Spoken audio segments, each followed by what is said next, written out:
IELTS listening. You will hear a number of different recordings, and you will have to answer questions on what you hear. There will be time for you to read the instructions and questions, and you will have a chance to check your work. All the recordings will be played once only. The test is in 4 sections. Write all your answers in the listening question booklet. At the end of the test, you will be given 10 minutes to transfer your answers to an answer sheet. Now turn to Section 1 on page 2 of your question booklet.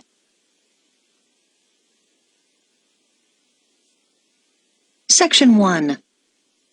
You will hear a student from overseas phoning the Student Accommodation Office of a college in the UK for some information.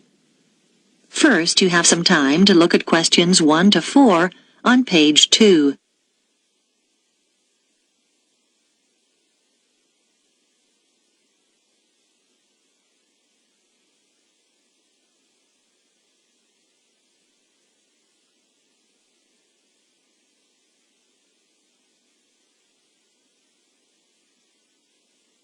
You will see that there is an example that has been done for you. On this occasion only, the conversation relating to this will be played first. College Accommodation Bureau, Darren speaking. How may I help you? Oh, good morning. I'm starting at the college in September and I need to find some accommodation. Right. Well, there are various options. The first one is to stay in college accommodation. That'd be a single room. The first type of accommodation is a single room in the college, so single room has been written in the space. Now we shall begin. You should answer the questions as you listen, because you will not hear the recording a second time. Listen carefully and answer questions 1 to 4. College Accommodation Bureau, Darren speaking. How may I help you? Oh, good morning. I'm starting at the college in September and I need to find some accommodation. Right. Well, there are various options. The first one is to stay in college accommodation. That'd be a single room. How much would that cost? Well, it depends. For a standard room, you're looking at £3,276 for the year. That's just for a room with wash basin. Or £3,834 if you want an ensuite. That's with your own small bathroom. I see. That's more than I expected. It does include heating. That's quite a saving because energy costs can be high, especially in winter. Does it include meals as well? No. All our rooms are self-catering now. There's a shared kitchen on each corridor where you can cook if you want to, or there are plenty of places to eat out on campus. Okay, and you said that's the price for the whole year? Well, you pay annually, but actually it's for 36 weeks. It doesn't include holidays. You have to vacate the room then. Oh, I need somewhere to stay in the holidays. I can't afford to go home. The flights are too expensive. Well, there is another option. Several families who either work at the college or have children studying here offer visiting students a room in their homes. Oh? We call this arrangement Home Welcome, and we've still got a few places left at the moment.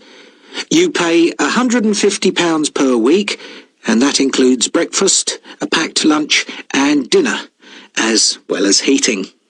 Is there a contract? Do you have to stay for the whole year? No, it's flexible. It sounds really good, but I'm not sure. I really want to be a little more independent. Before you hear the rest of the conversation, you have some time to look at questions 5 to 10 on page 2.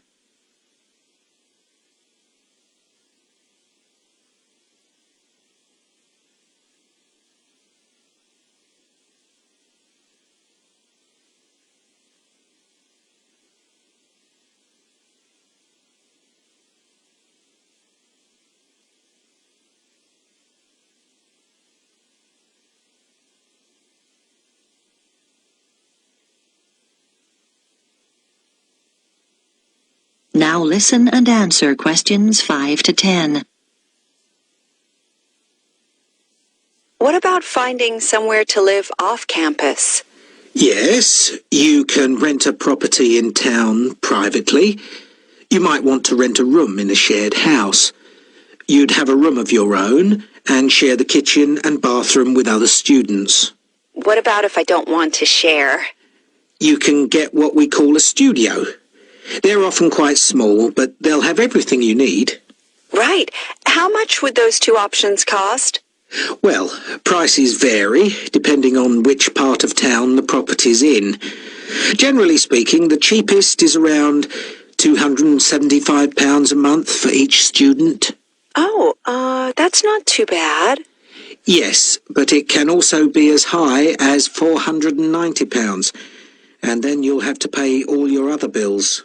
What sort of amount would I be looking at for those? Well, last year, students were paying on average about £43 per month each for gas and electricity. This year, it'll probably be somewhere in the region of £48. That's a lot. Yes, they've gone up quite a bit, and on top of that, you have to pay for water, and that'll probably be around £9. That didn't occur to me. And I guess I'd have to pay for transportation, too. That's right. Most of these properties are quite a long way from the college. Oh, it just gets worse and worse. What's the minimum contract on this type of accommodation? 6 months. And you have to pay a deposit.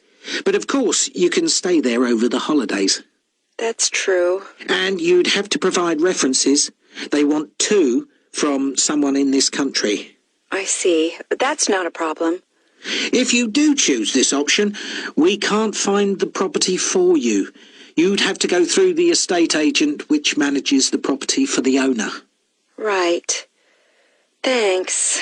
Well, I think I'd like to see what's available privately. Could you give me the estate agent details? That is the end of section 1. You now have half a minute to check your answers.